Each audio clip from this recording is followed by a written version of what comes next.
'cause you're beautiful. I thought we should start with Sweet Little Lies. Oh, let's do that. Yeah. Tell me lies, tell me sweet little lies. Don't I'll do this, Stevie Nicks.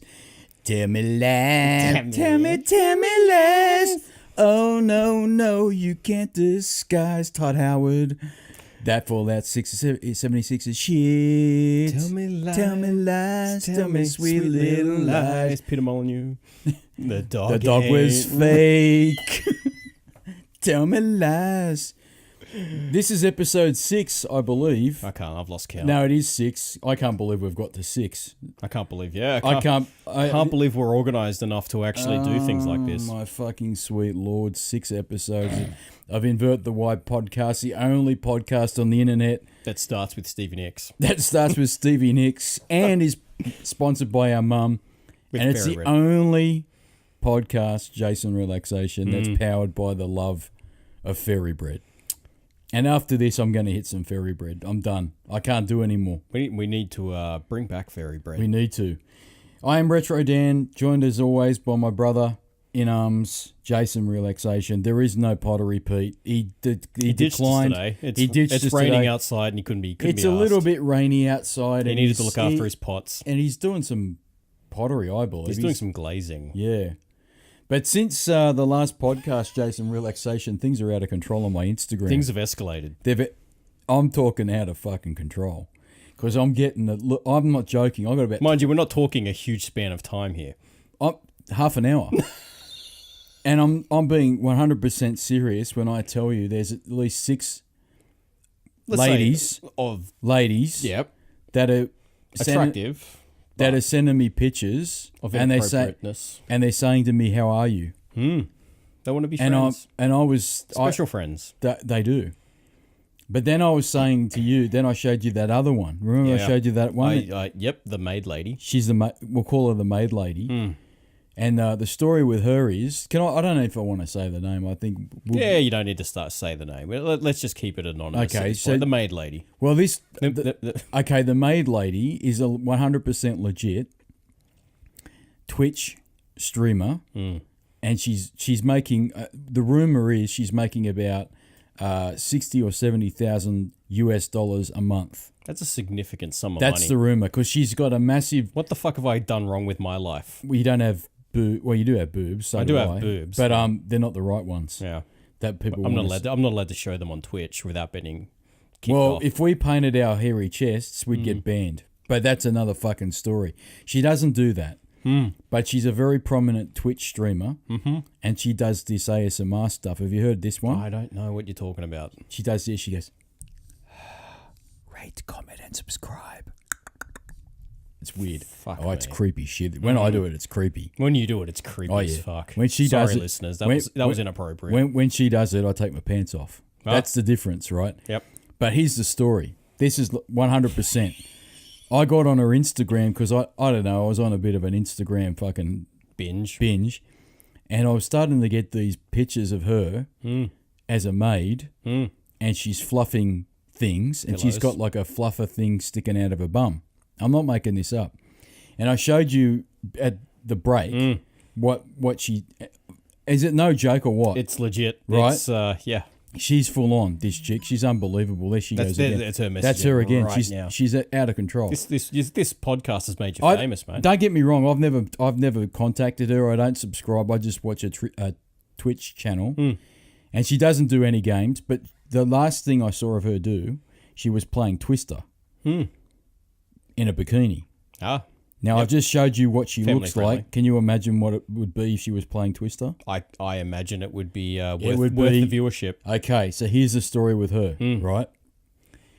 She was making about 60 to 70,000 US dollars. It was rumored, because apparently Twitch tracks revenue of each individual content creator. This is what I understand. I don't know anything about Twitch. I might be completely speaking out of my ass. I've never used it. So she was making a lot of money, and she was making a lot of money by playing on lonely guys like me, like losers like me, and young kids.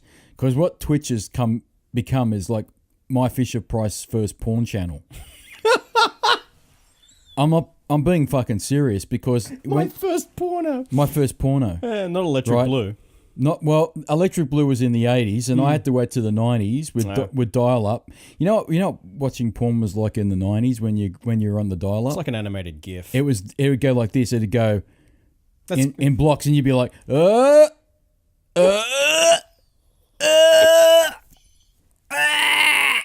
right. It'd just like move very slowly, and then you'd be like Forrest Gump wearing a towel, going, I just ruined my roommate's bathrobe. I love you, Jenny. Because me and Jenny, we was like peas and carrots. Heathen carrots. So anyway, she kind of plays to this crowd. And I was very curious because I don't know why, don't ask me why, but Curious is a very interesting way of describing that, just saying. probably fixated. Fixated is probably Maybe more accurate. maybe like, what's the other word to say? stalkerish. No, well, I don't stalk her, man, because she lives in America. She's an American. How can I fucking stalk her if she's an American? Oh, that's true. And I've got another twist on stalking. It just means they like you. It's innocent. I know a bloke, and I'm not going to mention the fucking name. I'm not going to mention the name. But he had a stalker once. He had a stalker once. Now, I'll tell you something about this story. Because he did the thing with her.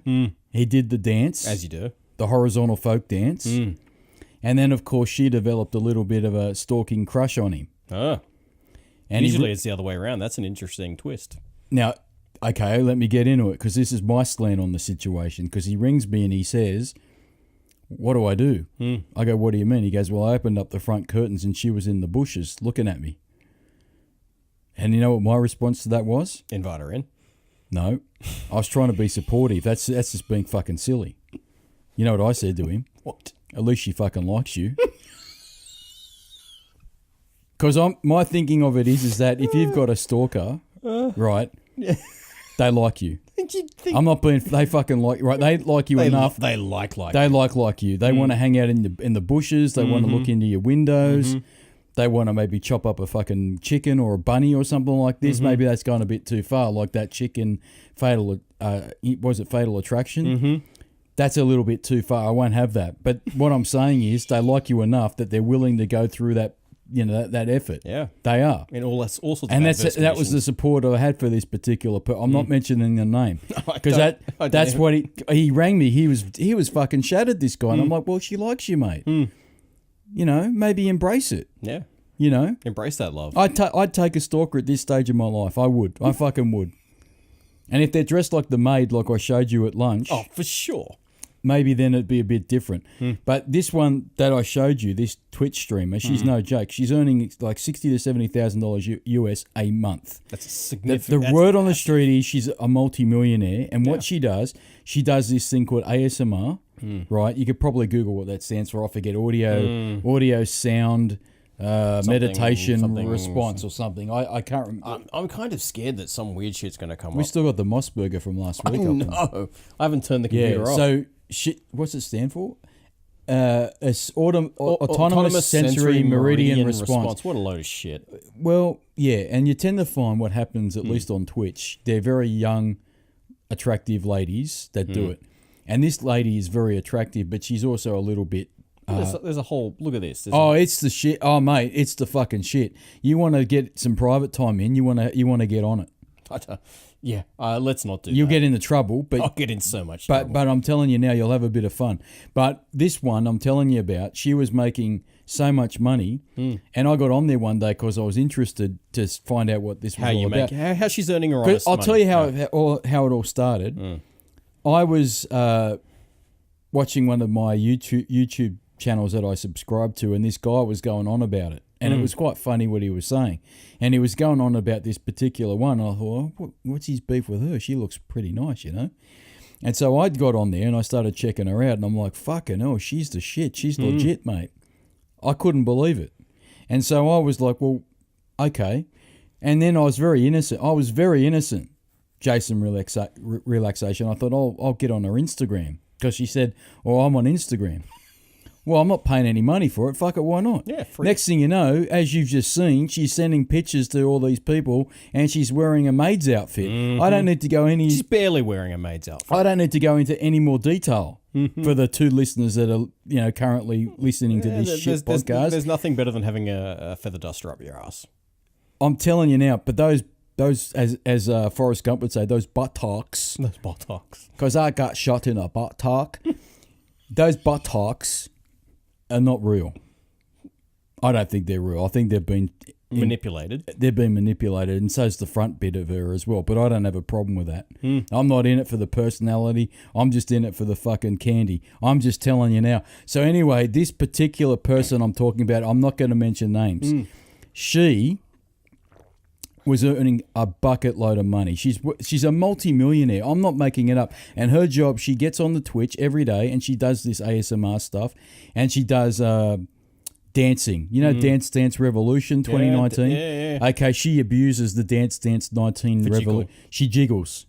And the other one she does now, she plays Twister. I'll let people fucking their imaginations run wild with this shit. Because it's very popular on Twitch, which is my Fisher Price's first porn, that I see women, they do this health and beauty stuff, and I'm doing air quotations for the 2 people that are listening, and she says they get on there and they do body painting, but they body paint their boobs. Yeah.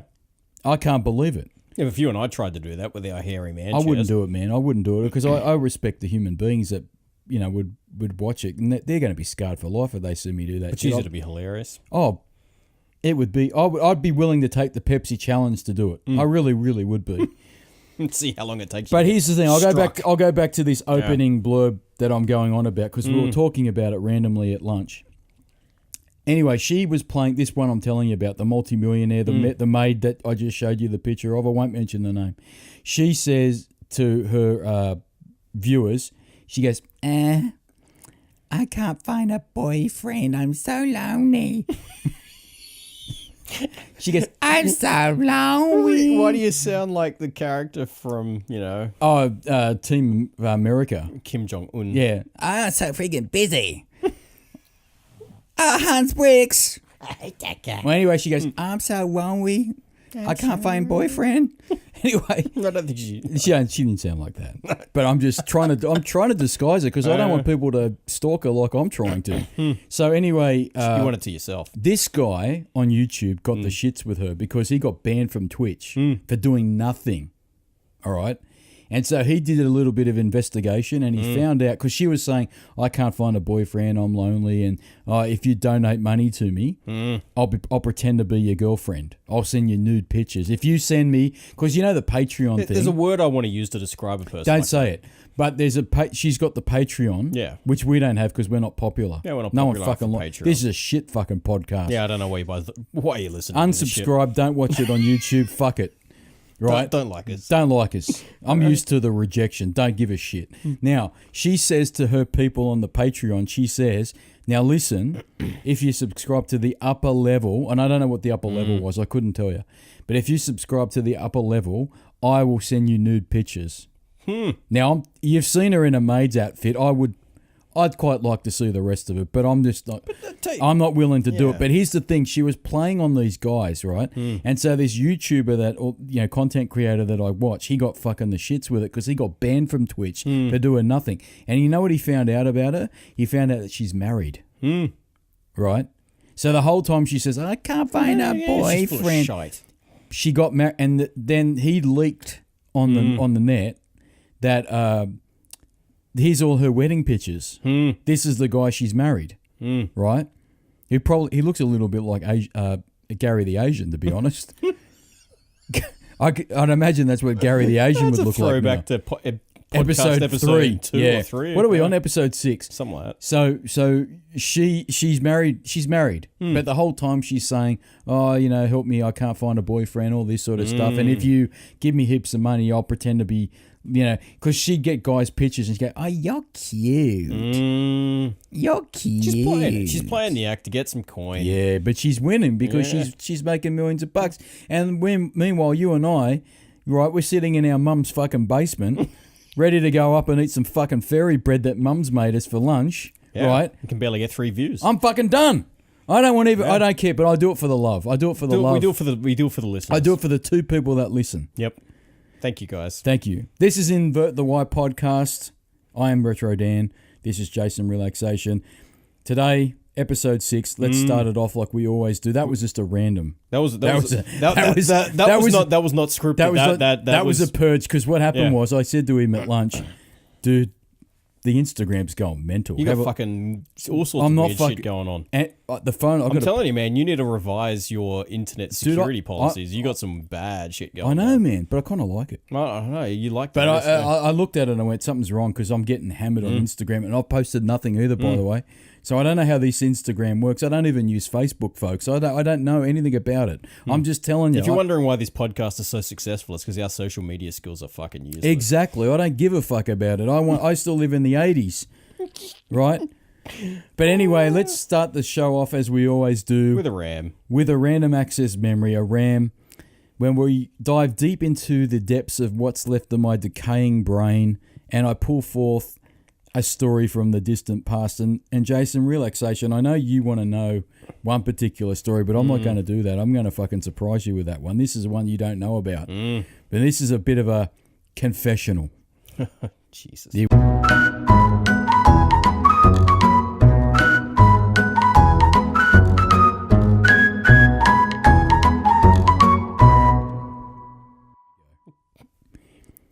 We go back to 1985 on this one. I don't even know if I can say it. Oh, if we get struck, we get struck. I give it 0 We fucks. might. But I want to talk about 1985 when a cannonball hit a teacher's car in the car park. I'm not making this shit up. Firstly, how the fuck does that even happen? Let me fucking tell you the story. Let me tell. Schooling back in the day was different to what it is now. Clearly. Let me take a sip of coffee because I need the caffeine for this one. It's a fucking big one. I've sat on this for a long time.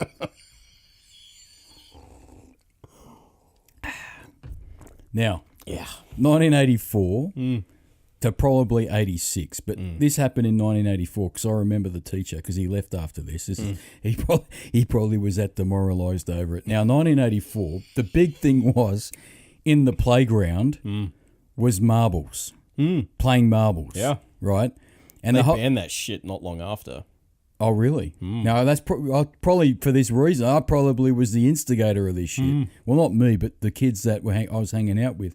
But the big thing about marbles back then was that you had to have, obviously, you would... bonker. Okay, let me get into it. There was different types of marbles. There was the bonkers. They were the big fuck off ones. Mind you, as children, we didn't realise the implications of that. No, we didn't know what bonker meant. I still don't know what it means, by the way, and I'm 44. I don't know what it means. I got no idea. I don't know what's a penis. I got no idea. Anyway, the thing is, this is getting no views, no revenue. I don't give a shit. Fuck we don't get any revenue anyway. This is a confessional. This is church where I come to visit the priest and I say, Father, I have sinned. And he says, what have you done? I've fucking done a lot of shit. I haven't even told the story about when Would you like a spreadsheet? I haven't even told the story when I killed a dolphin yet. That's coming. Do you want a spreadsheet of all the Do you want a spreadsheet? You want a Lotus 1, 2, 3 spreadsheet of all the shit I've done? Anyway, the big thing was there was obviously bonkers. They were the big ones. They were the ones you used to smash the marbles out of the circle. Because if you remember, you had a circle that you drew with a stick in the dirt.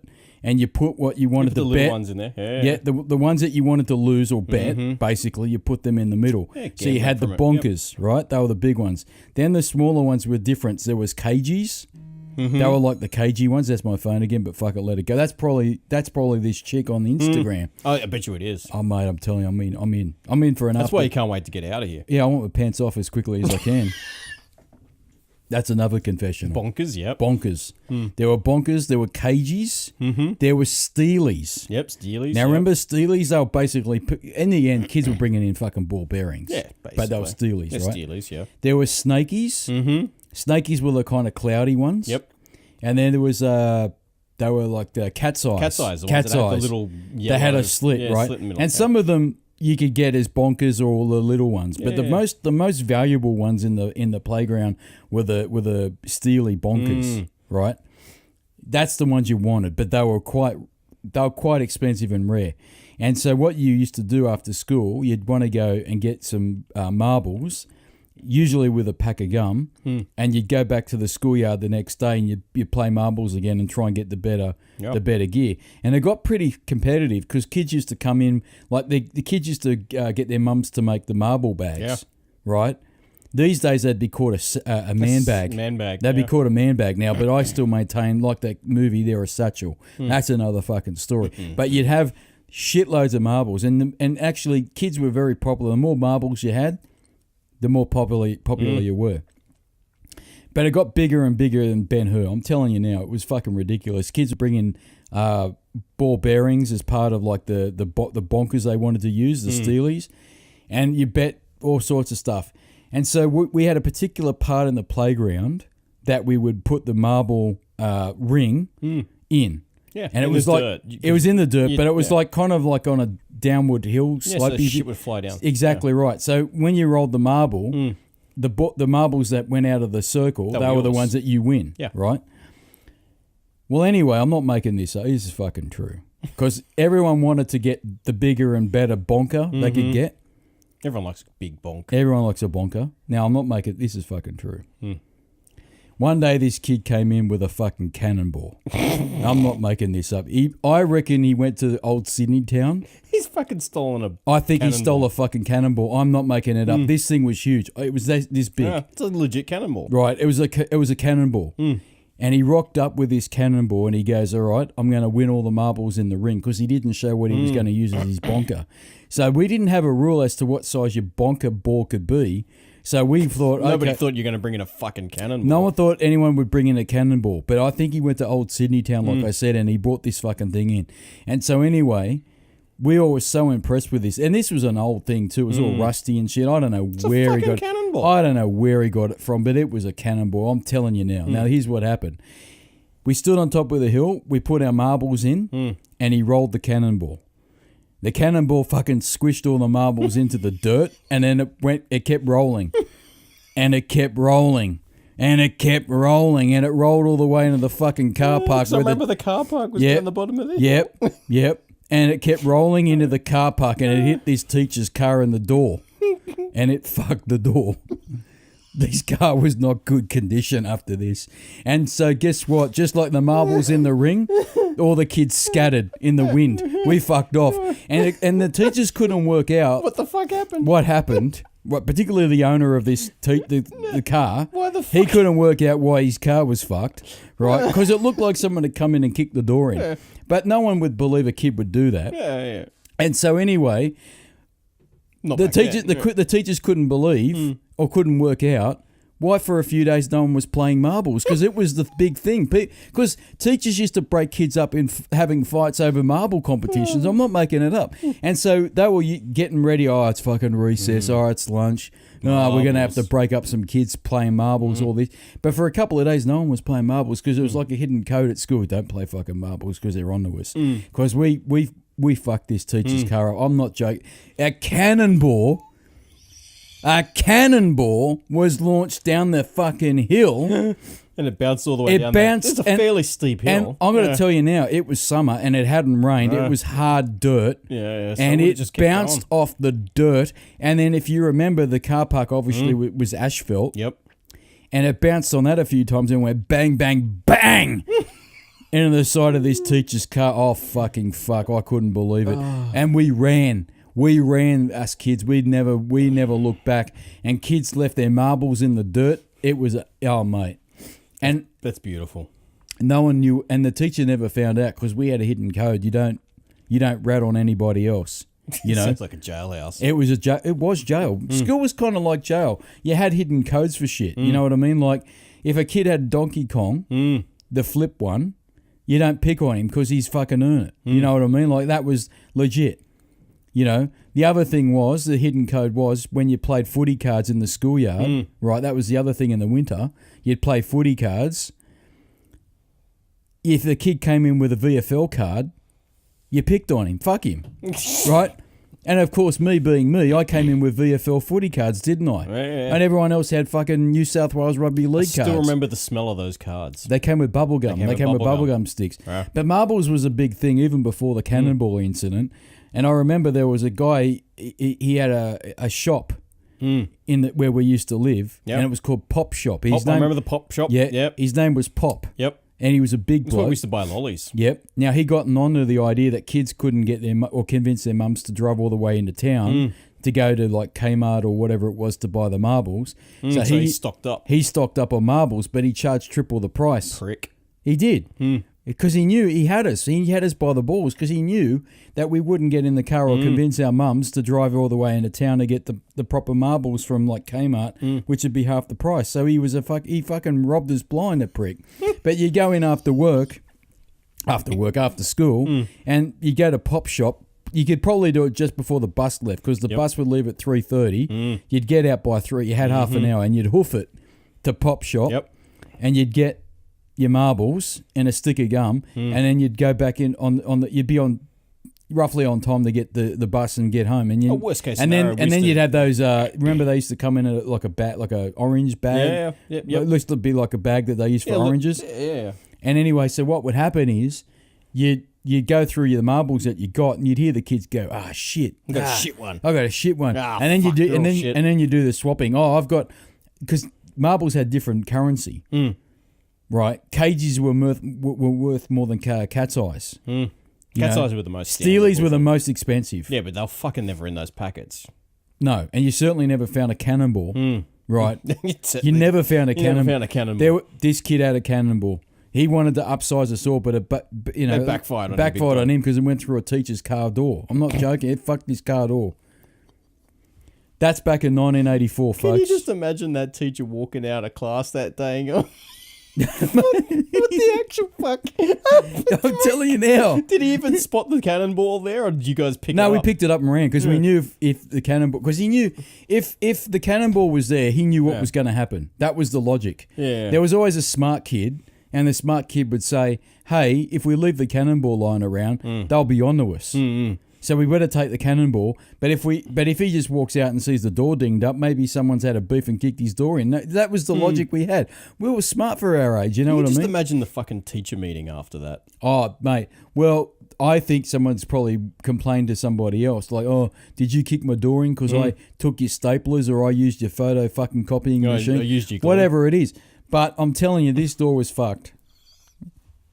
It was terrible. And then the teacher, I think he had to borrow his wife's car for a few days because he must have put it in the panel shop. Yeah, fuck shit. And his wife had a shit You car. must have been pissed. Yeah, his wife had a Datsun 180B. It wasn't very good. Shit. Yeah, so he was... Oh, there's a fucking Datsun. Oh, there's a segue. That's another one. Yeah. But I tell you what, we put him through the ringer, inconvenienced him quite a lot because he would have put it in the shop and he would have lost money on it because I don't know what the insurance was like back then or even if he had it. But I'm telling you now, a cannonball went through the side of his door. That's a true story, 1984. Sorry, whoever that teacher was. I think I know who it is. They'd know who it was. I know. Yeah. And I know who it is, but I'm not saying because I'm still fearful. I'm still scared. To this day, I live in fear. Because I've now admitted, it's a confessional, I've admitted that I was part of the ring. But I wasn't the one, if he's listening, and he's not because we get 2 listeners, so fuck it. But I'm telling you now, I didn't do it. I did. I thought it was pretty neat, though, that this kid had come in with a cannonball. That is pretty clever. Right? I mean, fuck me, it weighs a ton. He had to hold it by 2 hands. Yeah, like he had to lift it up. Maybe it was a shot put. Actually, you know what? It might have been a shot put. He might have stolen the shot put from the maybe. That's what he's done. He's gone to the sports room and fucking flogged the shot put. Yeah, he might have had a shot put, but I'm still saying it's a cannonball. Yeah, same sort of Because the size. word on the street with the kids, because you know how kids talk, the word on the street was, and I'm not making this up, that he'd gone to old Sydney town and stolen a cannon from one of the fake cannons that they had there. You remember the old Sydney real town? cannons there. Yeah. Yeah, you remember that old Sydney town. Is that still even there? It must be. I think it's closed now, man. Who gives a old Sydney town is fucking Sydney now. Yeah, Sydney. It's it. It is old Sydney. Sydney's a clusterfuck. Oh, fucking don't even start me with a cock of a fucking George Street. But anyway, I'm not going there. I'll piss 2 people off that have listened to it. But the problem is, the word on the street was, just like Gary the Asian had made the word on the street that kid had lost his eye with a crow or a fucking bird. Yeah, the word on the street with these kids old was... Sydney town, you flogged your He cannonball. went to old Sydney town, He might have even said it. I can't remember. But he'd gone to Old Sydney Town, or that was the belief. Yeah. And he had stolen a cannonball. More likely he was just a little shit that stole a fucking shot put from the... Either way, it's still cool. Either way, it's but still it backfired and it went into the side of a teacher's car and it fucked this car up. I'm telling you now. You can imagine a cannon. And we stood a long way back and it went down this hill, a long hill. Yeah, I remember it being fairly steep. You remember it being steep, right?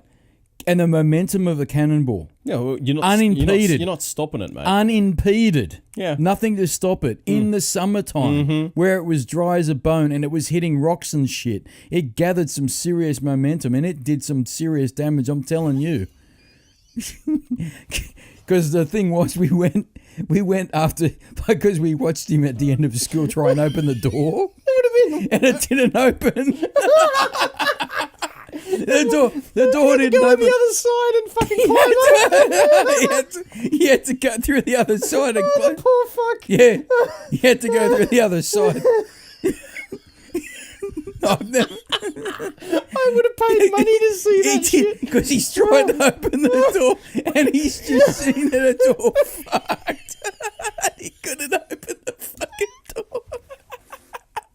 And he's had to go to the other side. And he was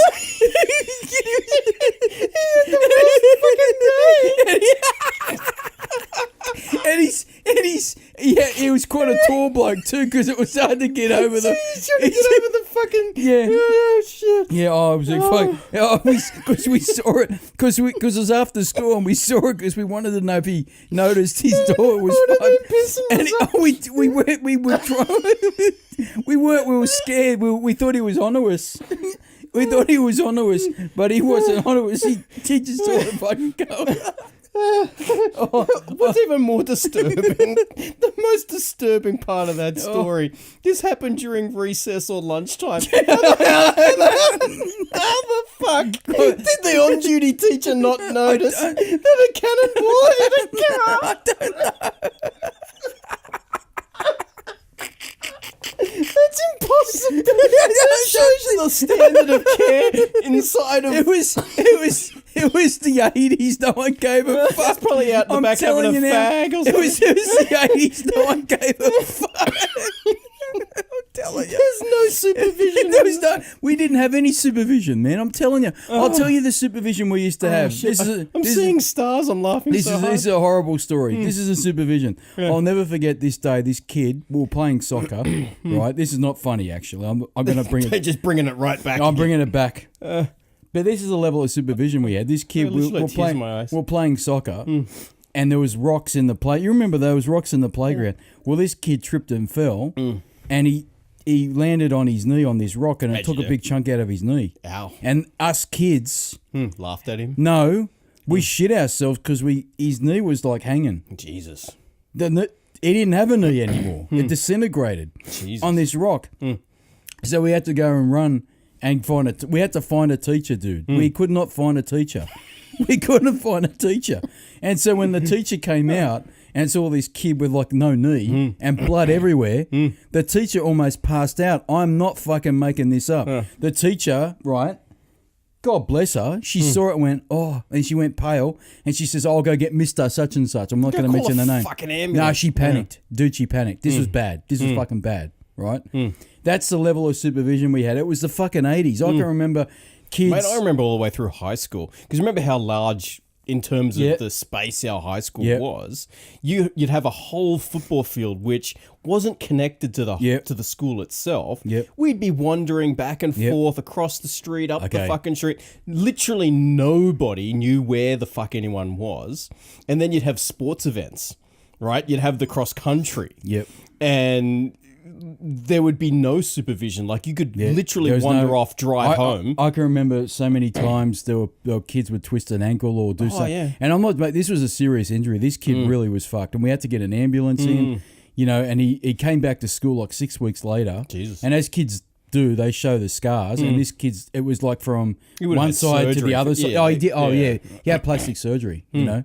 And he was a really nice kid too. And, and the joke stopped. We fucking panicked and we ran to get a teacher. And the teacher, the only one we could find was this one, and she panicked because she went out and went, It'll be fine. Oh, it'd be fine, you know, like back in the remember back in the 80s, like when we grew up as kids, you heard, kids are better. Yeah, it's all right. And she was like of the mindset, well, I'll just go out there and do with this bullshit these kids are going on about. But what actually was, this kid had fucked his knee for life. I'm telling you now, this kid's for the rest of this kid's life, I don't know where he is, but he would have had to explain why his knee was from one side of the leg to the other scarred. I'm telling you now, it was bad.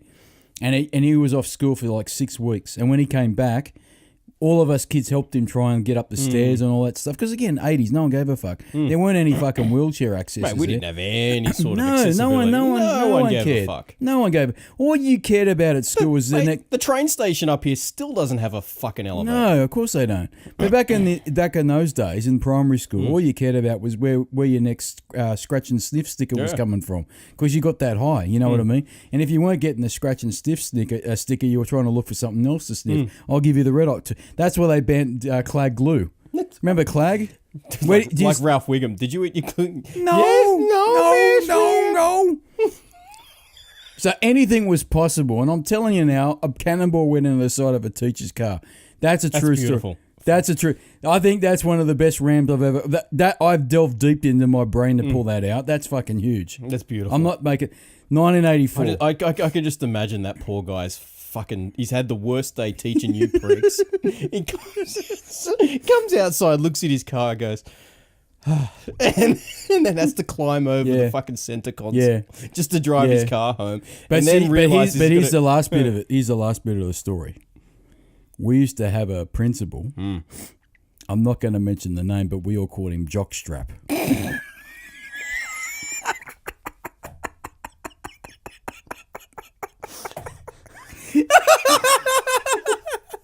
We used to call him Jockstrap because his name was Mr. Something. Yeah. Right? And so we all called him Jockstrap.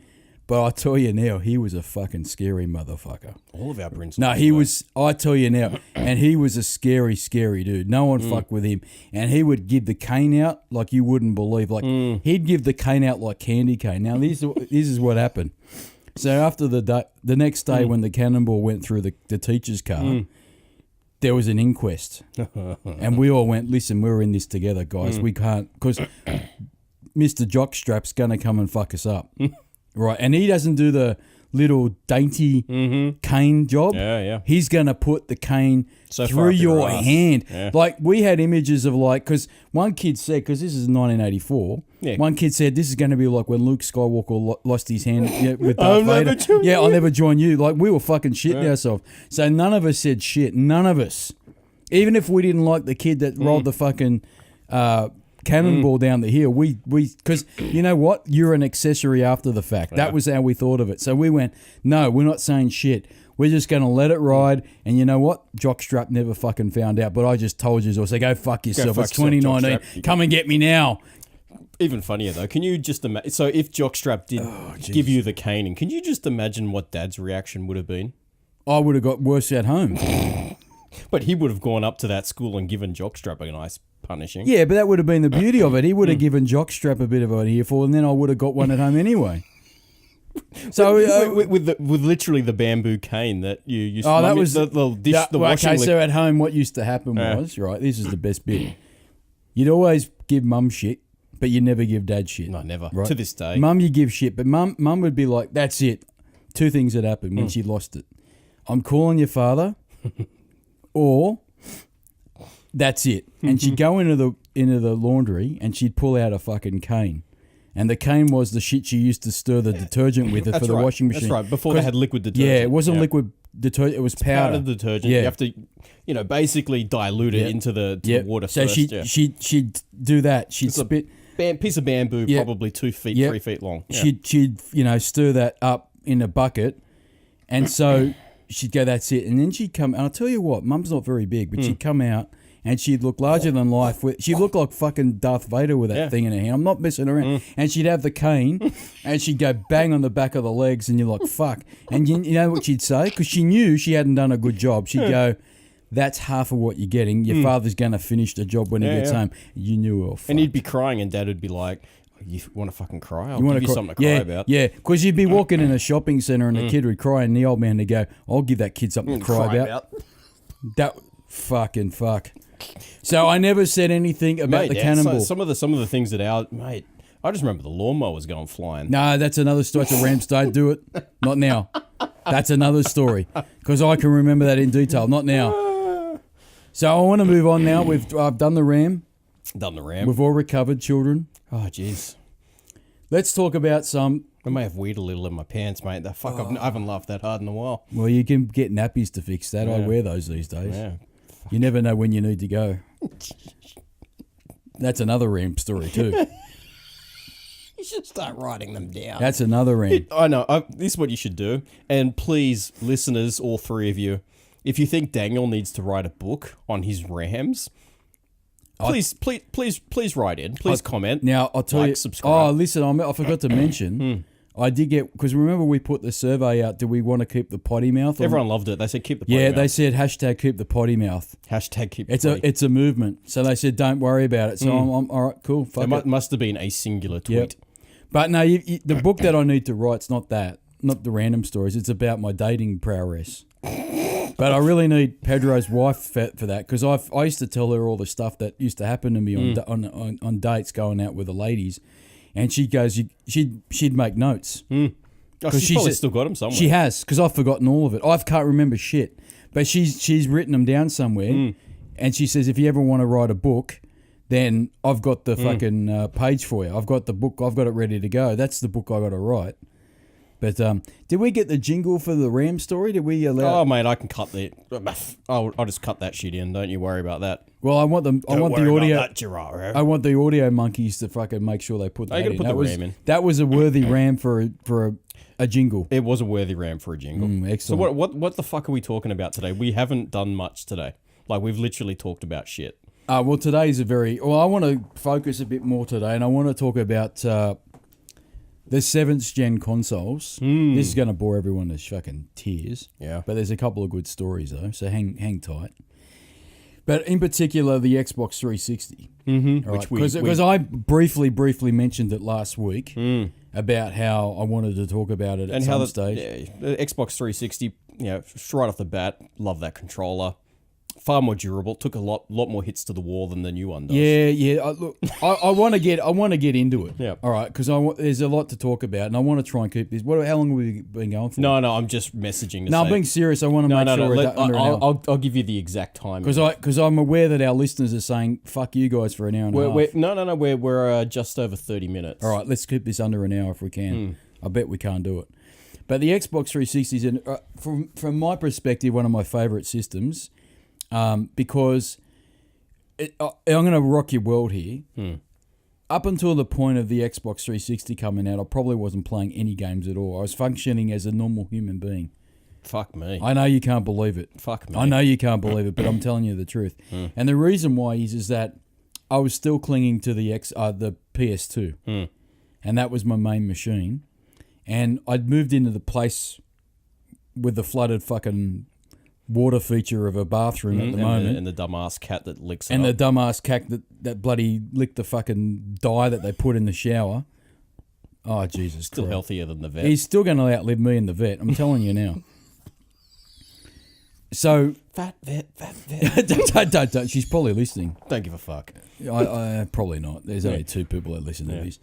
But the point is that I didn't really have the money for anything. And... I was happy to play on PS2 games, and I just started a new job, so I didn't really have the time. So you had to function like a human. I had to function like a real human being. It was the first time. Why couldn't you learn some lessons off Pedro? Because he managed to function as a non-human. No, even at that stage, I'd have to argue that he probably wasn't into the gaming as much as he was later on, because there was a bit of a lull period, and what had happened was the PS2 was sort of, I'm talking like 2002, 2003. So the PS2 had been around for a while, and I loved a lot of stuff that was on there, but it was never my favourite system. I still had in the back of my mind that the Dreamcast was a better system in terms of what it could pump out for visuals. It had given up the Ghost World before then, of course. And I loved some of the stuff that was on the PS2, like Baldur's Gate was fantastic. I fucking loved it, right? And I remember that selling like hotcakes on PC too. Yeah. Fuck me. I remember that was a cult classic. Yeah, and was it Baldur's Gate 2 that came out many years later? But Baldur's Gate, well, they had a whole bunch of expansion packs too. Like, I never really got into Baldur's Gate, but I remember, because I was still working at EB at that point, and we would, the nerds that would come in, same sort of nerds that you'd get for playing Dungeons and Dragons, which is... Well, I've got a story about Dungeons and Dragons, but I'll tell you that another time. That's a confessional. That's a confessional ram. I'll tell you the fucking story about that another time. I can't do it. I can't do any more today. But Baldur's Gate... I'm fucking spent. Yeah, Baldur's Gate brought those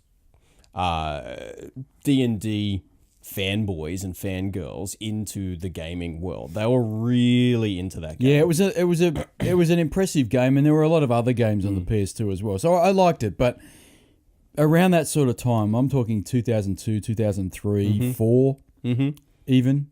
I wasn't gaming a lot, but in 2003, I'd gone back to the PC, because in 2003, Pedro and I built each other. We'd built PCs for each other.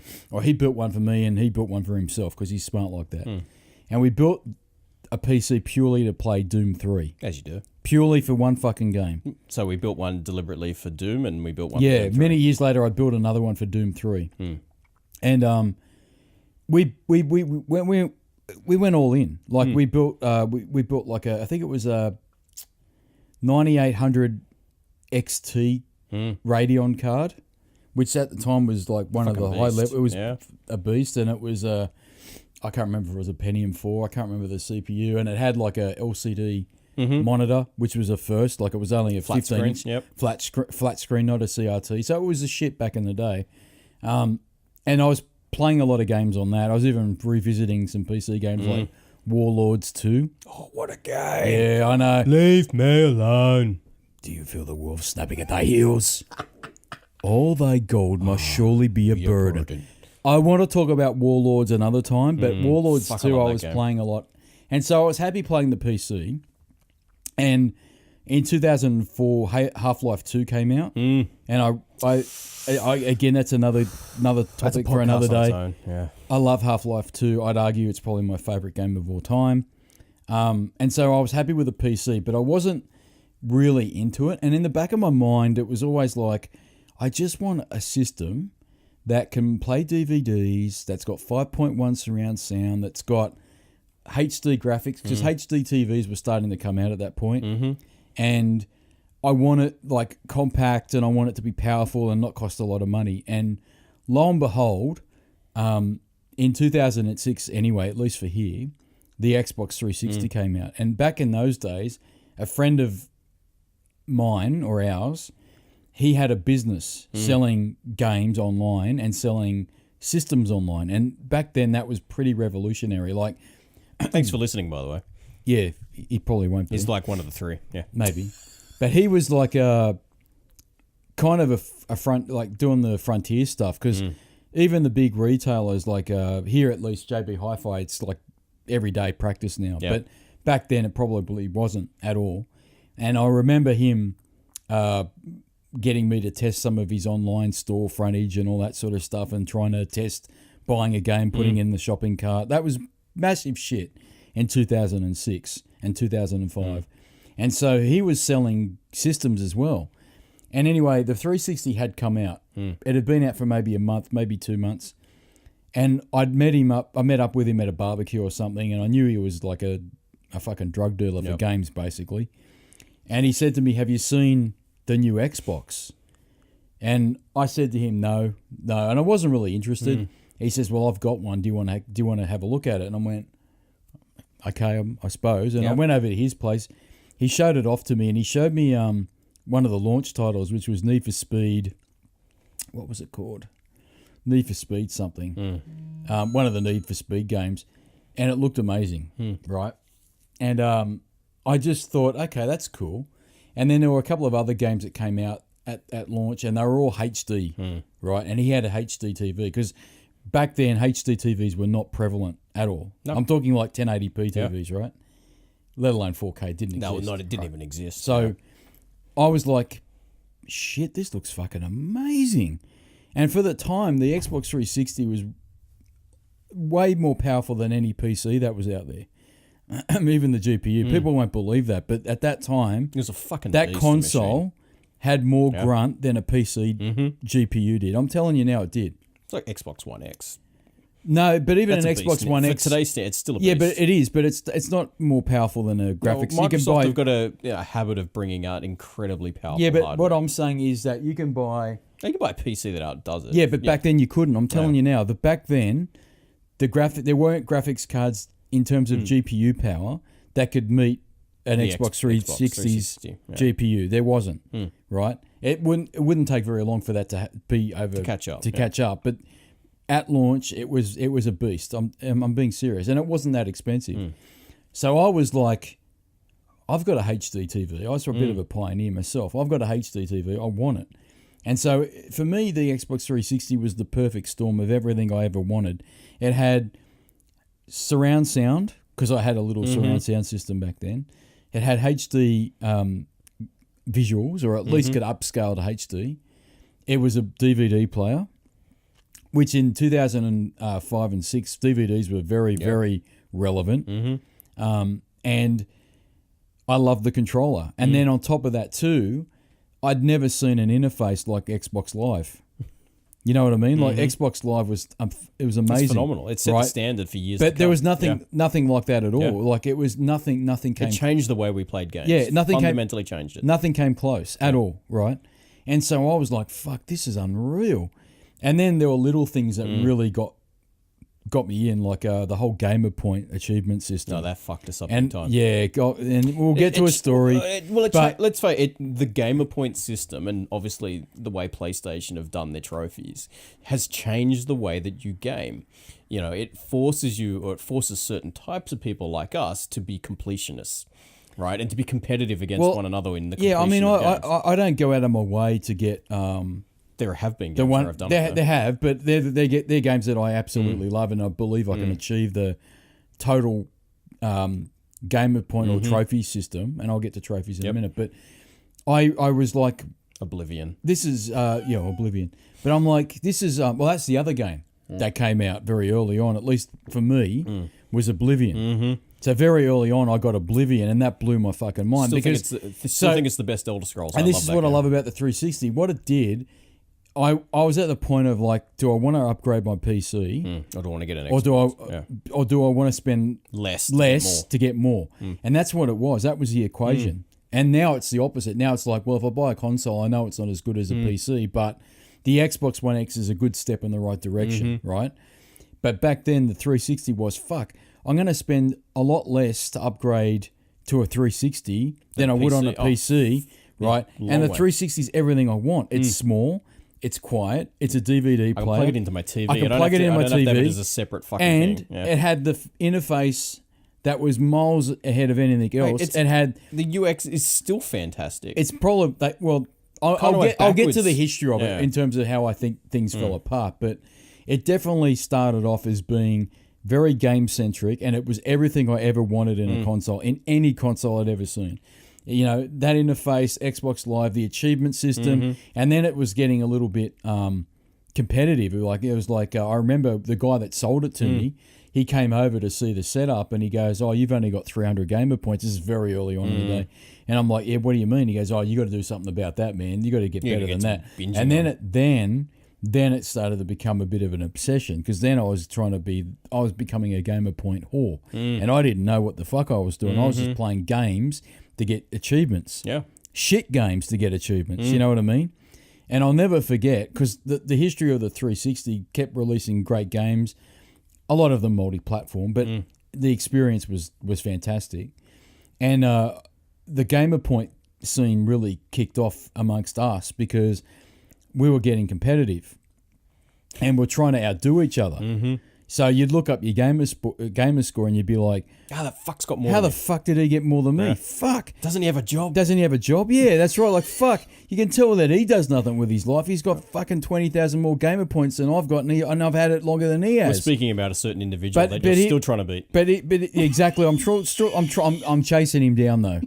I'm catching him. Yeah, right? Piss him off. So I'm going to go for the... That's how we're going to get him back into Xbox. Well, I'm going to try and have more trophies than him, which is easy. and I'm going to have more gamer score than he is. But I at the moment I don't. But it got very competitive. But then it got ultra competitive when Pedro got his Xbox 360. And I told the story last week when he got it, when he went nuts and he bought a new TV, which is the right thing to do, because that was the thing about the 360. It kind of forced you to have a better TV. You kind of wanted to upgrade stuff. You wanted There's no point having a shit TV. No, you wanted a it's like now with the 4K stuff. Why would you have a 4K system if you don't have a 4K TV? Well, they say upscale. Yeah, big deal. Well, they super sample, and arguably you get better visuals that way. But you're right. Why would you do it if you don't have a 4K TV? So back then you were kind of like, well, I'm going to upgrade everything. I'm going to upgrade my TV. I'm going to get a surround sound system. And I'm gonna do everything with it because it was a bumper time for the retailers. Yeah, it was, and so like I told the story. He got the 360, and I was excited for him to get it because I was telling him because he had an original Xbox. I never did. I'll be honest. I never got the appeal of the original Xbox, and I regret that now. That's kind of like my regret. Yeah, is that you missed out on the first go round. Yeah, because the original Xbox, because I remember Pedro saying it, and he was right. I'll give credit where credit's due. He said, I want something that's my own, and I don't want to be with the rest of the crowd. I want something that's new from the very get-go. And I can do that with the original Xbox. I can't do it with the PlayStation because he didn't have I don't think he had a PS1. Yeah. And I didn't get what he was saying back then, but I regret not buying into it either because he experienced Halo, the very first Halo for the very first time. I think on the day it came out, I didn't do that. And he was experiencing with his brothers because he was doing it with his brothers, the LAN parties. And that was something that I sort of got late into the party with, even though I told the story about the PC LAN parties with Doom. The LAN parties for the original Xbox were fucking unbelievable. I'm telling you, it was a party. Nerds would get together, do nerd shit, right, and be reveling in their nerdness. You wouldn't see a female for like 100 kilometers, but you didn't give a fuck because you're playing Halo. Yeah. You'd hear this. That's a drying up of ovaries. You didn't give a shit because you were playing Halo, right? And I really do believe Halo, and I just played it the other night with Pedro on the Master Chief Collection. And Halo's fantastic. It's so good. Such a fun game. In every way. But the thing is that the 360 just upped the ante so perfectly. And it was everything that I'd always wanted. Like even with Dreamcast, even with PS2, even with every console that was out there, I was like, yeah, it'd be better if it did this. It would be better if it did that. If it'd be better if it did this. But the 360, everything was spot on. Spot on. Everything. The controller is the best controller that has ever come out. And I'm going to get to the Xbox One in a minute. But it was the best controller ever. The interface was brilliant, right? The achievement system, innovative. Never seen anything like it. Utterly addictive. Made it addictive, and it made you start questioning games too. And I don't know if that's a good thing, but if you were playing games and they didn't have achievements that you could obtain, you were like, fuck this game. Yeah, fuck it off. Give me something that I can achieve. And to this day, I'm the same. I'm like... I'm playing this game. It's only 500 fucking points. Why am I wasting my time with this shit? Or if I'm playing a game for 3 hours, and like even to this very day, if I'm playing a game for 3 hours, 4 hours, and I haven't popped a trophy on the PS4, fuck it. Fuck this game. That little... bloop, bloop. Yeah, that little... It's addictive. It's like being at the pokies and hearing that noise. Yep. I understand addiction now based on that noise that the Xbox 360 originally had. It's and like even when you first for gamers. And even when you first log in and it goes and then when you see your friends come online, I know it's not revolutionary now, but I'm telling you, back in 2006 it was the shit. Absolutely shit. And I remember playing with our cousin and his mate Call of Duty 2 every fucking Friday night. We would play Call of Duty 2 and we'd do search and destroy missions and stuff on multiplayer. I'd never done it before. And later on they had party chat, cross-play party chat. Unfucking believable. So you're playing Call of Duty and I'm playing Condemned or something, which was a very early... Talk to each other. And you're talking to each other. Fucking fuck, right? And it blew my mind. And it got to the point where it was like, I can't imagine playing this console without it being connected to the internet. And I can understand a little bit why Microsoft were like, well, you know what? You fuckers are all doing it on the 360. What's wrong with doing it on the Xbox One? Yeah. I can understand their method to their madness. They just did it in a completely different way, incorrect fashion. But the 360 was an absolute perfect storm that made it, in my opinion, one of the best consoles ever because it had an awesome controller, it had an awesome interface, awesome ecosystem, awesome everything. The ecosystem was amazing. Xbox Live was amazing. No one gave a fuck that you had to pay $60 or $70 a year to take my money. Fucking just take my money. Exactly. Right. Yeah. And I argue now it's a little bit rich, but back then, for what it was like, fuck yeah, pay. I've never seen anything like it. Take my money. Now it's kind of like, you know what, you're not doing that much special. You should give us back something. But that's another debate, in my opinion, right? But my problem with the Xbox 360 was it started off so beautifully and then it ended on a whimper, in my opinion. Because... And that hurt them going into and I want to get to that because the 360 was really game-centric at the start. And in my opinion, there was nothing that I was interested in on the PS3. And actually, I got my PS3 in 2007 and I logged onto my PSN account and created a PSN account in 2007. And I just couldn't believe how night and day the difference was between the user interface between the Sony platform and the Microsoft 360 platform. It was night and day. And what pulled me through the PS3 back in those days was the games as opposed to anything else.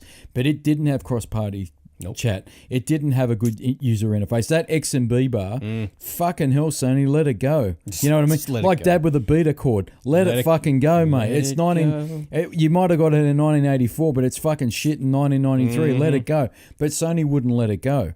And you know, the later on they introduced a trophy system in 2008 to compete with Microsoft. Now I'll say this.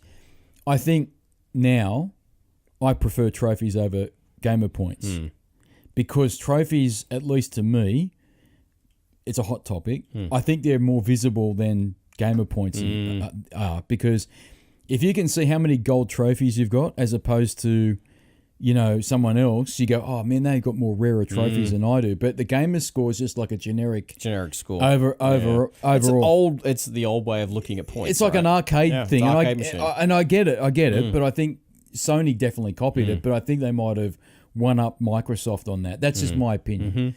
But everything that the 360 had going for it was absolutely perfect. But in around 2009, I think that was when Don Matrick came in, roughly. I think he came in roughly that time. Things started to change. They went from game-centric to multimedia-centric. And then 2010... Well, 2009, they changed the user interface to something even better than what it started with. They went from the blades to like the slidey things, and they tried to compete with Nintendo, and they put in the avatars. Remember, you had avatars, and then you could dress your avatars by paying money and all that shit. That was okay. I was cool with that.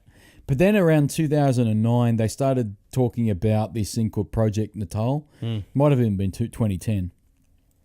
And I knew that was never going to work because it was a peripheral. And I don't know why these companies don't learn that peripherals 9 times out of 10 don't work. They just don't fucking work. I don't give a shit what anyone says. And so 2009, in my opinion, was the last great year of the 360 because 2010, I could be wrong. I haven't Googled any of this shit. But 2010, they brought in the Metro tile system, the user interface. Remember that? I remember it That very was well. the Windows 8.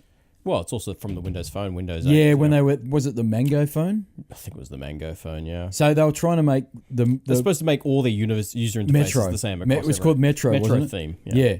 I fucking hated it. I hated everything about it because they went from, I think, one of the best user interfaces ever, even better than what Sony's got with the PS4. It was night and day better than anything else, and then they went backwards. And when they put that user interface in that Metro tile system, the system just went so slow. It chugged on it. It wasn't designed for the 360. No. You know what I mean? It's too heavy. Yeah. They should never have tried to put it on there. CPU intensive. But they did it. You know what I mean? And I hated it. And all of a sudden, things that used to work didn't fucking work. All of a sudden, cross-party chat didn't work properly. I don't know how many times it would drop out, it would fuck up, it would cut in, cut out, and you try hosting different people to do the party chat.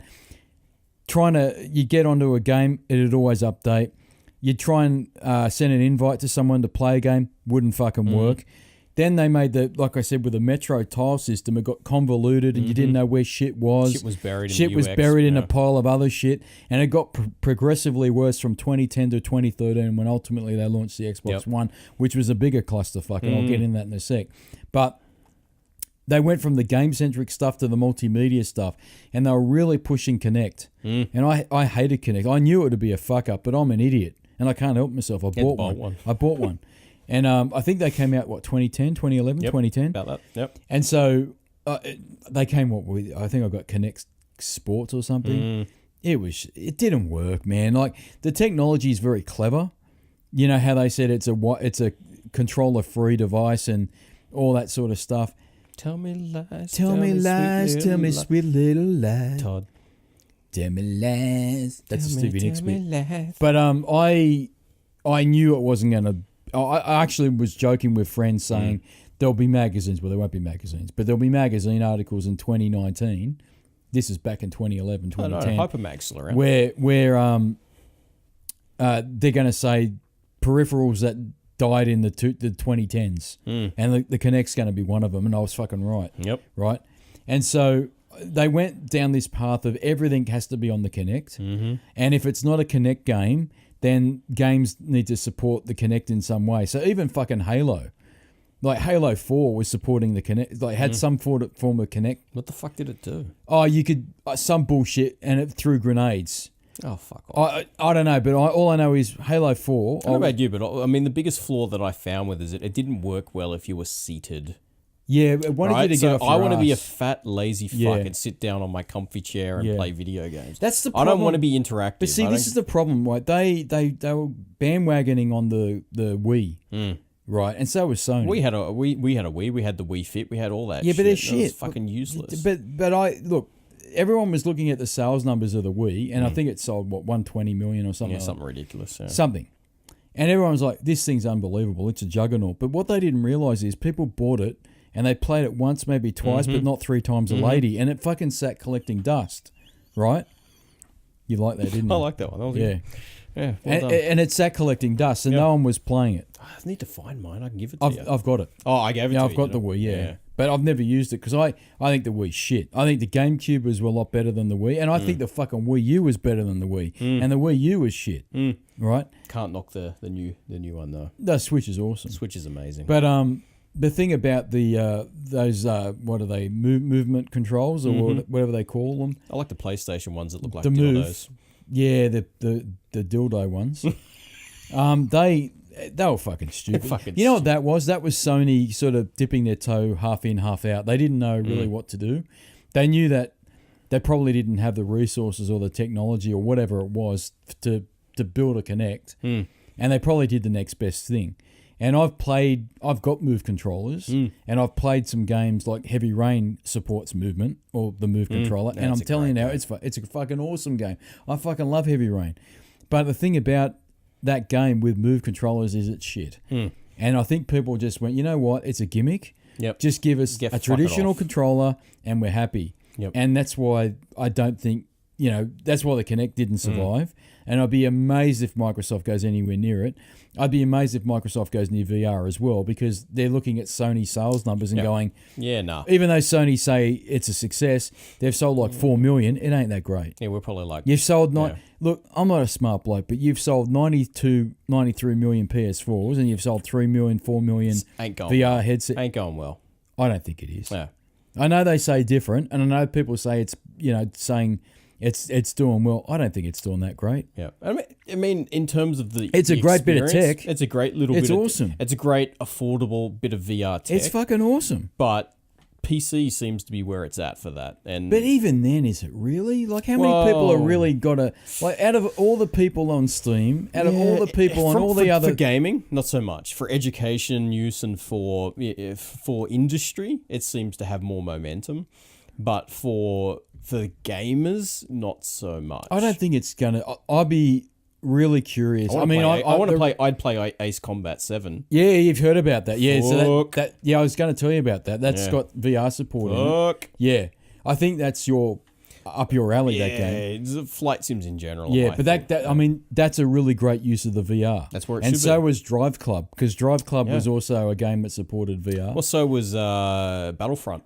Battlefront had a couple of VR missions. Yeah, it did, didn't it? Yeah, that was fun. Was it the X-wing? Yeah, when you're in the X-wing. Or the TIE fighter. It was X-wing. Yeah. That was fun. Yeah, I mean, there's some good applications for it, but I question the install base and how often. I mean, look, that you buy one. How often are you using it? I can tell you now. Mine sat there for a while. I tell you now, I've not used it for about since it came out. I'm going to get Ace Combat though. I'm going to hammer the fuck. Yeah, out of you it. probably should because you love your VR. But the VR for me is a pain in the ass because you got to hook it up. Initially, it didn't support HDR throughput, which is bullshit. That does now. It does now. Yeah. It'll be really interesting because the rumors are that Sony are going to incorporate the post-processing unit into the box. Yeah.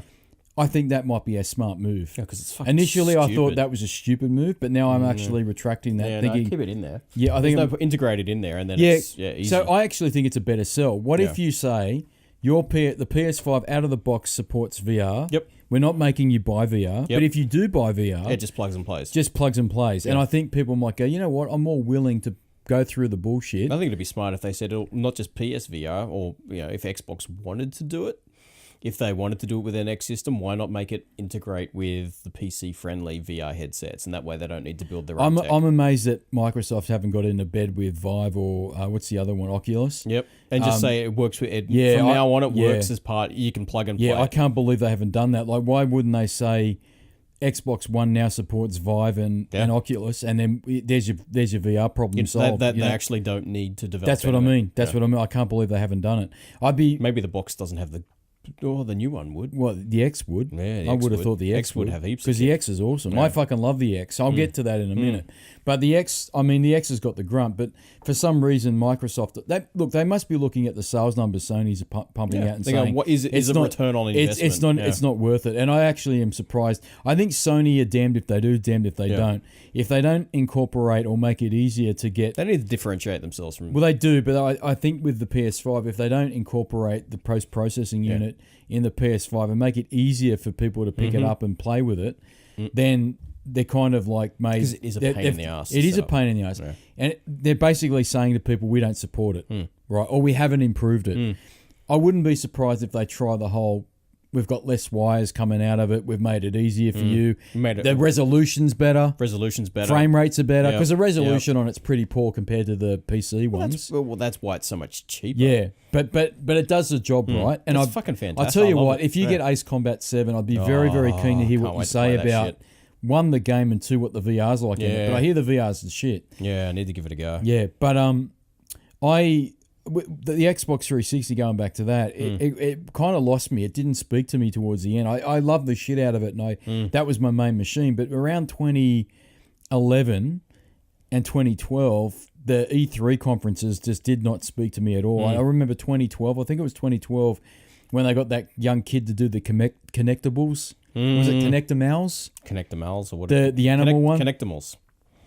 Yeah, that one there where she's jumping up and down, patting a tiger, and then there was that Peter Molyneux, the fucking biggest lawyer in gaming. Tell me lies, tell me sweet little lies. The dog's not real.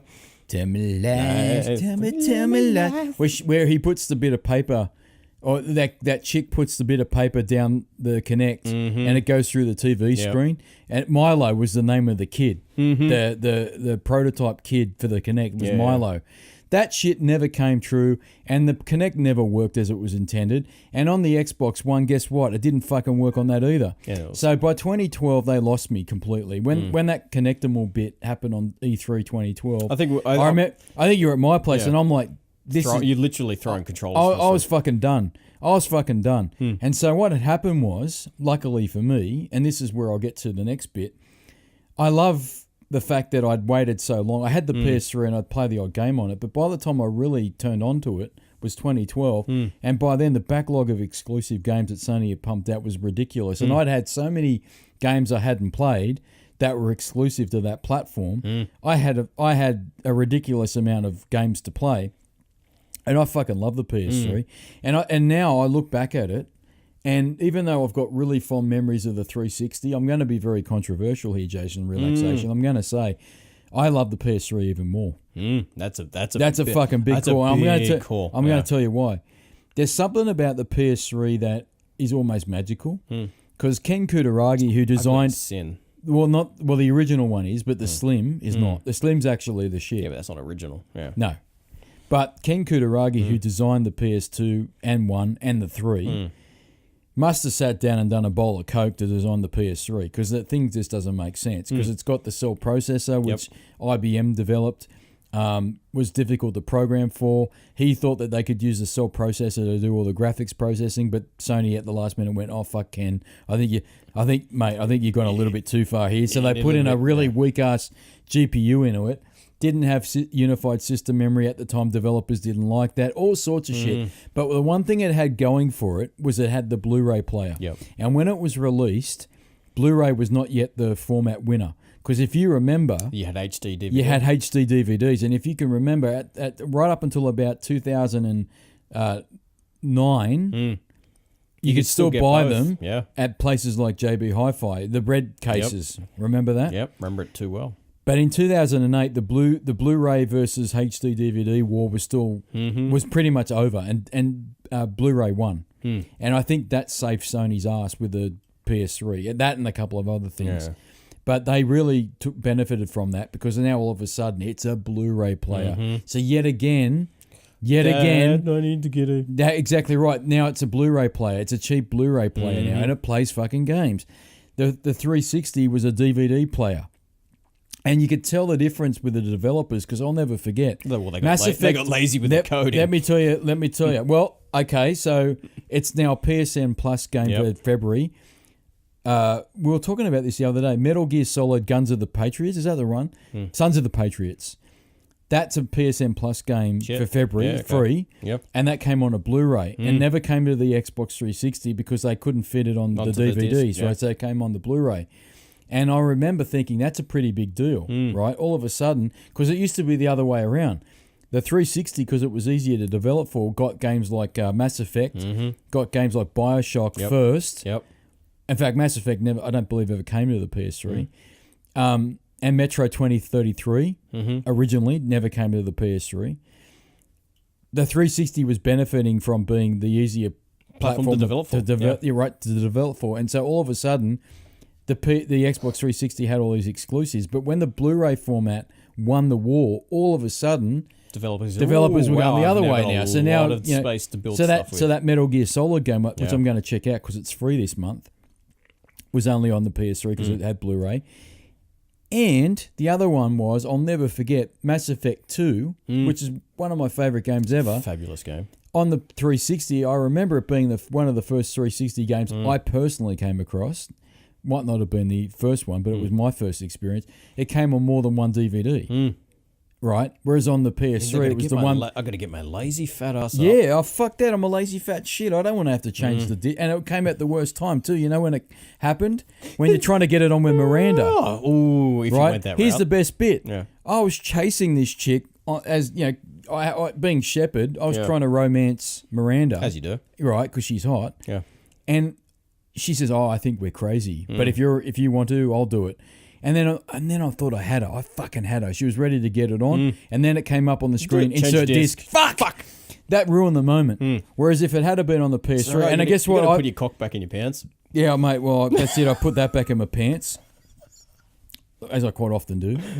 And the best thing was right on the PS3. I'm going to go play it now on the PS3 because I've got it. Being on the Blu-ray, you got the one disc. Now, I know it's a minor thing, but I think developers were kind of like... This makes our jobs easier. DVDs had its day. You know what I mean? So as time went on, the PS3 got more and more momentum for lots of reasons, got cheaper. They got their head around developing for it. The exclusive games were just ridiculous on the PS3. And so when I adopted the PS3, I had it from 2007, but I really got into it in 2011. The games I was playing on it were fucking unbelievable. And I got my head around the controller not being as good. I got my head around no cross-party chat. I got my head around getting trophies. I got my head around the shitty XMB bar. But I fucking love the PS3 now. You know what I mean? Like, the games on that thing, in my opinion, were better than the games I was getting on the Xbox 360 at that point in time, right? And you were getting games like Gears 3 and Halo 3 and Reach and all that shit. And I'm like, yeah, but I've played this shit before. You know what I mean? I've played it before, but I've never played Heavy Rain before. You know what I mean? I've never played God of War 3. I have played God of War, but not like that. Yeah. God of War 3 was fucking unbelievable. and they just kept Last of Us. That's a conversation in That's itself. another day. And that's a fucking RAM story, a modern day RAM story where I lent you my PS3 and you were like, "I'm not going to play that shit," and you went, "Oh fuck, this is amazing," right? And so you're playing games like Last of Us on that amazing system. And I always loved the fact that it had some crazy fucking Ken Kutaragi hardware under the hood, right? Made it special. And it made it a bit weird and special. And I'm like, Made it very wow. Japanese. And I know the 360 technically has the same chip in it as well. It has an IBM PowerPC chip in it as well. That's kind of related to the cell processor. But the PS3 was weird, and we'll never see hardware like that ever again. No, we never will. Too hard. It's too hard. And that's why the PS4 was just an x86 based it's easy to develop for. It's predictable. System. Exactly. Stable. And so's the Xbox One. Yeah. We'll never get that crazy shit again. No. And I feel sad for Ken Kutaragi because after that they fucked him off. Yeah. And they gave it to Mark Cerny, he's no joke, that bloke. He's a smart dude. And I don't believe he'll fuck up ever. But I was a little bit sad when the PS4 came out. I went, oh man, those crazy bits of hardware that we used to get with it. Pioneering ideas. Every system we've ever had some unique hardware in it. Now we're never going to get it again. That's standard. You know what I mean? We're going to get You're going to get your fucking customized. Okay, yeah, it'll be customized. Might not be off the shelf, but it's an x86. Yeah. It's a PC. It's a PC under the And I understand why. I get it. But it doesn't, to me, appeal as much as it used to. And the PS3 is so wacky and crazy. And on top of that, it had so many cool multimedia features as well. Like it supported DNLA and it talks my NAS drive. It does all sorts of shit. I play movies of it. It's a fucking unreal machine. A beast. Yeah. It's a beast, plus the games. The only thing is, the interface was shit. PSN at the time was a joke, right? And the controller, arguably, I actually now don't mind the controller. And actually, I'm going to be controversial here, Jason Relaxation.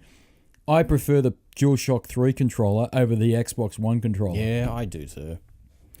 I shouldn't say I'm talking that, about. I'm talking about the PS3 controller. I'm not talking about the PS4 because the PS4 controller shits on it. Yeah, PS4 is a fantastic controller. The DualShock 4 is way better than it's the a beautiful controller. It's fucking fantastic. Still like the Nintendo. The one little thing about the DualShock 4 they need to fix. Give us better battery life on it. Yeah. But other than that, it's beautiful. It's fantastic. Let's face it, the new Xbox, the Pro controller, the one I got in there, within a week it fucking broke on me. Yeah, but yours broke on you. I threw it. I threw it against the fucking wall. Yeah, but it's still. Oh, okay, durability. Let me tell you. I'll tell you why. Here's the thing. I was playing Dante's Inferno, which is a great game by Visceral, who was closed down by EA last year. And I was playing it on backwards compatibility on the Xbox One. It was an actual. It was a Xbox Games with Gold game back last year. And there was a bit in that game, some of the level design, something to be desired. And there was a bit in that game I couldn't fucking do it. And I threw the controller, I almost killed the cat, and that controller shattered. You sent me a message and I showed you the photos of it. Saying fucking Microsoft can't make a controller. Yeah, I've gone, but I don't think it was designed to be thrown across the room. They should design it for angry nerds like me. Right? But here's the thing. I since bought it for $5 off eBay for the PS3 because I love the PS3 and I love the trophies. Playing it again on PS3. I'm playing it again on PS3, and this bit that I couldn't do did it straight away. Yep, with that with the PS3 controller, and this is what I'm saying. I hated the PS3 controller originally, but now I actually really I've warmed to it, and in my humble, found it quite small. Yeah, but I actually don't mind that because I got smaller girl hands. I got small hands like T-Rex hands. I get T-Rex. I'm wearing a T-Rex shirt. Stop it! No. Oh, stop it. On that note, we should probably... How long have we been talking? How long have we been talking? I've only got another 5 minutes and then I'm done. How long have we been going for? Almost an hour and a half. All right, we're nearly done. But my point is this, right? With that whole generation, it's one of my favourite generations because some of the games that came out were amazing. I could go on BioShock, Mass Effect, Dante's Inferno, God of War, Last of Us. These are all games Uncharted, that we defended. Uncharted, right? Me. Uncharted. I didn't ever get the time to give Uncharted the justice it deserved. I played it, but I never finished it. Yeah, you never got into it, but I feel maybe didn't have the time. I think. Yeah, I feel if you had the time, you might have warmed to it. The first one is what it is, but the second one, in my opinion, is the masterpiece of the three, and then Uncharted 4 and the PS4 is great too, but. You know, I could go on about the games that were on that system. And I don't think the PS4's had amazing games too. But something about the PS3 just, I don't know, it just doesn't for me more than even the PS4 does. I don't know why. And if I compare what it's the 360... console that could. It is a little console that could. And the 360, if I compare that to the Xbox One, you can imagine my disappointment when I got it on day of release. That's the day of release. Itself. Okay, yeah. I'll tell you very briefly, 5 minutes, I'll tell you. Got it on day of release. I was very happy with myself because I handed out Xbox One hats. So I thought I was shit. Picked up my Xbox One, day one edition. It looked like a fucking the VCR I saw as a kid back in the old house. Sitting in there. Right? Yeah, that one from 1979. It looked like that. Plugged it in. The dashboard was an absolute abhorrent abomination. I couldn't find shit. Cross-party voice chat was fucked because they wanted to use the Kinect for the voice chat. Remember that? Yeah, I remember that. And so they rushed it out because they quickly reversed all their DRM. Remember that? They said you'd only be able to... The whole thing was fucked, right? You can't share with your family or whatever that You can't play used games. They reversed that at launch. You have to use the Kinect. It has to be connected to the internet full time. They reversed all of it, right? But the problem I still had is they didn't have enough time to reverse engineer what they had originally intended that machine to be, right? And so when you got it home on day one, you didn't need to plug it into the internet, but sure as shit, you actually kind of did because it didn't know what the fuck to do if you turned it on. You kind of needed to have the Kinect plugged into it because guess what? Cross-party chat didn't fucking work. You didn't know how to invite people because guess what? It was intended to say, hey, Xbox, connect to this fuckwit. You know what I mean? Like, nothing worked on it. Nothing worked. It took hours to install games. Right? You'd plug in a disc. You put a disc in a disc drive. You fucking walk. It's like bring back the Commodore 64 days. You type in run and you fucking go play soccer. I've got a RAM story about the Commodore 64. I won't tell you today, but I've got a RAM story about that with a cassette tape. But it was like that. It would take so long. And look, the PS3 was like that too. The PS3, I can remember when I got the PS3, if people are bitching about PSN now, don't fucking bitch. I'm telling you the story because I got the PS3 when you used to go into the PSN store and it was a fucking website. And you used to have to navigate the cursor with your analog sticks on the DualShock 3. Pain in the ass. That's one fucking thing about it. The other thing was they never had download in the background functionality when you got the PS3. So guess what? Guess what? It turned into a brick when you downloaded shit. We used to sit there and wait for the fucker. It would fucking just look at you going 1%. 2%. And on the internet connections we had back then, Well, PSN's always been terrible, and it still is today for download speed. It's terrible even today. And Sony's got to pull their socks up on that. But back then it was even worse. That must be and you didn't have download and background functionality. Can you imagine that? Which is an absolute friggin' nightmare. Can you imagine that? Yeah, you just have to turn your TV off. That's why the 360 was such a king for me because everything that the 360 could do, the PS3 couldn't do. But what the PS3 did do was turn it around so much so that I was looking at the 360 going, I can't be fucked with you because the games on the PS3 was so much better. I got my head around. Caught up in that time. Yeah, I got my head around the controller. I got my head around the XMB bar. I got my head around PSN, all that shit. And in the end, all maybe the advantages that Microsoft had, they fucking pissed them away. Because by the end of it, they put that Metro UI scheme in. It was terrible. You couldn't use party chat to save your life because it never fucking worked. And all that bullshit. Then they said at every E3, connect this, connect that, connect this. Oh, look at all the games we're putting out for the Kinect. And I'm like, well, where's the fucking exclusive games for me? I was the one that was buying a console from day one. And this is why we've got a very good friend to this day who refuses to buy an Xbox One, even an Xbox One X, because the idea was when you bought... And this is the guy with the highest gamer score. With the highest gamer score that I'm trying to chase down, and I'm not far off. I'm 5,000 behind him. But the point is that he wouldn't buy the next Xbox One because when we bought the Xbox on day one, they made you buy a Kinect, and they made you use the Kinect because it was a fucking brick without it. Even though Microsoft said you don't need the Kinect anymore, you actually kind of did. Right, and they had subsequent patches and updates to get the thing to work properly. That initial experience, but it was fucking god awful. A lot of people. I remember playing Rise Son of Rome, which I actually don't mind, which was one of the exclusive launch titles for the Xbox One, and it was full of Kinect commands, and they said, it was optional. Bullshit. The game was built around Kinect, and it ruined the game because of it. And so, I mean, the Xbox One X now is awesome, and I love it, but I can't, there's a lot of things that they made decisions on with the original up front in that first phase. And that unfortunately, poor Phil Spencer's unwinding. Yeah, well, he's done a lot of good, and he's steered the ship very slowly in the right direction. But you can't turn the ship in the direction you want overnight. It takes many years, and he's doing it. He's doing it now. Right? He's a hardcore gamer, and he's passionate about it. And that's why I really think the next generation. I actually believe in my heart. I think Sony's asleep at the wheel. I really believe that. Phil Spencer's going to come in. I think if at worst they're going to be equal with Sony, but I actually think Microsoft might be giving us the 360 feeling again. Yep. Where they're going to come out with a machine that is everything you want it to be, and the Sony machine won't be bad. It won't be bad, right? Yeah. It's just going to be, oh fuck, I can't do that on the PS5, but I can do it on the Xbox 2, whatever they call it. Xbox 2. You know what I mean? Yeah, so that's the feeling I get. Xbox One 2. Xbox One 2. That's the feeling I get with where we are now, but.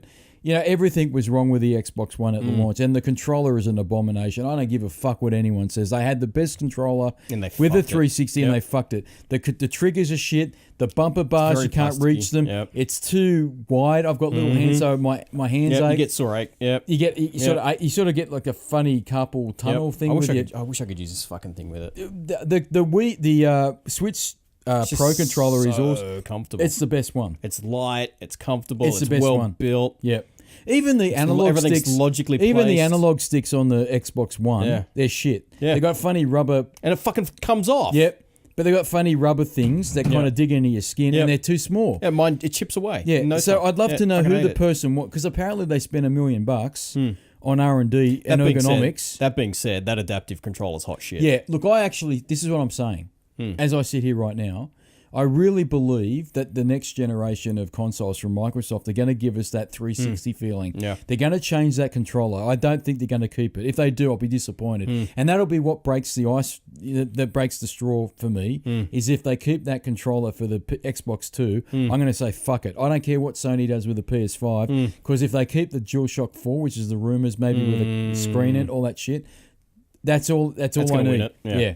Because the controller's everything. Oh, mate, that is your interface with the system. Absolutely. And if I don't like the controller, even though the system's awesome and superior and it's got better specs and the UI's better, I can't be fucked with it. You know what I mean? And it's just a shame that the 360, which is one of my most favourite systems, came in with a bang and went out with a whimper. It really, really did. And that's all I've got to say about it. And that whimper went into the Xbox One, and now they're coming back. Starting to come back. It's the opposite. They went in with a whimper, and they're coming out. They're almost coming out, ending it quite with a bit of a bang. And it'll be very interesting to see what they do with the next gen. But I think it's going to be equal. It'll be very close. And it's going to come down to little things like, I prefer the controller on the Xbox 2, or I prefer it on the PS5, or I prefer the UI on the PS5, or I prefer it on the Xbox One 2, or whatever they call it. Or guess what? All my fucking friends are on the PS4, and they're all going to go on the PS5. Yeah. Or I'm a trophy whore, or I'm an Xbox gamer point whore. That's it. But there's one last story I want to leave you with. Before I piss my pants. Before we piss our pants, about gamer school. Right? This is the last one. So it got very, very competitive, and it got a little bit nasty. And when Pedro got his Xbox, he started getting a taste for the gamer school. Right? And he very rapidly increased his gamer school. And overnight, he was getting like 1,000 points, 2,000 points. And I was like 20 or 30,000 ahead of him by the time he got his 360. And then one day I looked up and fuck, he's equal with me. And so me and another very good friend of ours decided that we'd fuck him over. So we used to have what we call gamer point parties. So we would go over to each other's places. Mainly I'd go to his place because he'd cook dinner. And he'd find all the gamer point whore games where you can get like 1,000. Do the research up front. Yeah, he'd do the research, and he'd find games where you get like 1,000 points for fuck all for about like 10 minutes. Yeah. And he'd have like 10 games lined up. He'd even get them off the kids in the neighbourhood or kids that he teaches, and he'd go, right, here you go. If we do these games, I know how to do them because I know how to get the achievements. I can get you tonight alone 10,000 points, and we'd do this. You just do that just to shit Pedro. Yeah, because we'd go on it. We'd do this over months and months and months, and so all of a sudden, I'd be like 10,000 points ahead of him. But he was so good. And this is during the phase when he'd go through McDonald's, have his drive-through, go home, unloosen the tie, go to bed, put a new literally open brand new business shirt out of the pack, go to work. He was getting points out of control. It was crazy. Yep. And he was like a ridiculous amount of points ahead of me at one point, like 20, 30. But then we were doing these gamer point parties, and I came back to him. Now, here's the story, and I'll finish it with this, I promise. He rings me up one day at work. I was in my car, and it came over the Bluetooth. And I'm not making this up. He rings me up, and he says, "You think you're fucking funny, don't you?" And I'm like, "What?" He goes, "You think you're fucking funny." I go, "What are you talking about?"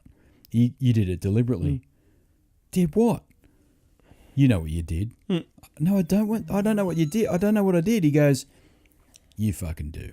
You deliberately ended last night's gaming session 5 gamer points ahead of mine. Total gamer point score." And I said, "Did I?" He goes, "Don't act fucking smart with me." He was dead serious. He goes, "Don't act smart with me." And he goes, "And I'll tell you something else. This isn't the end of it." Click. Oh. He hung up on you. He hung up on me. He was pissed. He thought I deliberately ended the night, because he used to get on every night and check the gamer point score. And one night, I didn't even know I did it, but I finished the night maybe 5 points ahead of him, total score. And he got the shits. He found out about it. And he's gone, fuck you know. But it got to the point where even this other friend of ours, his kids were in on it. Because one day we were going over to doing the gamer point parties, and we'd be getting like 2, 3, 4, 5, 10,000 points, right, in like 10 minutes. And then one day, Pedro went over to the house, this other guy's house, and he says, "Oh, look, I'll let you borrow my Xbox because I've got this problem with whatever it was." Yeah. And his daughter comes running and goes, "Oh, Daddy, you better not. He'll find out what your gamer score is." Because what we used to do, we used to get the gamer points, but we would be offline. Offline, and then it'd upload. Yeah. And then we'd wait a couple of days, maybe a week or two, and then bang, we'd upload them on Xbox Live. So Pedro thought he was ahead of us, but little did he know we got 30,000 points in like 3 days, and then we'd upload them on Xbox Live, and he'd go, "Fuck!" And then I'd get phone calls off him. Not just this one, I'd get phone calls off him going, "I know what you've been doing. You've been hanging out with him, getting gamer points because you're a gamer point whore." And it still hasn't changed. They're still doing it. We're still doing it, but now we do it with trophies. Yeah. Fuck me. The Xbox, I got a lot of fond memories with the Xbox 360 and, and that generation as a whole with the PS3 as well. And I love the PS3, as I said. And I don't think we'll ever get that back. I don't think we'll ever have that generation ever again. This generation's been fun. It's been lots of good games, but I don't think it's been as good as the previous one. Not as passionate. No. On that note, time for a piss, man. I'm aching for a piss. How long did we run for? How long did we bore people? We bored people for 1 hour and 7 minutes. Oh, we're done. Thank you, everybody. Thanks, everyone, for listening. All 2 of you. We're going to go eat some fairy bread. Yeah, we're going to have some fairy bread. All 2 of you for listening. Please feel free to unsubscribe if you so wish to, because I would. It's fucking because this podcast is off the rails. Waste of time, especially when you talk about cannonballs going in the side of a teacher's. Oh fuck! We've talked a lot about. Don't start that, Joe. I will literally. We've talked a lot about stuff today, and I'm very proud of us. And I look forward to coming back again and talking about more stuff next week. Another random access memory from the deep, dark vaults and recesses of this ever deteriorating mind. And we'll talk more about some other topic. We've got plenty to talk about. Talk about heaps of but stuff in the week. meantime, we're going to have some fairy bread. All the best. Thank you very much for your patronage. I am Retro Dan. That was Jason Relaxation, and we are out. See you later, people. Roll it, monkeys. Click, click.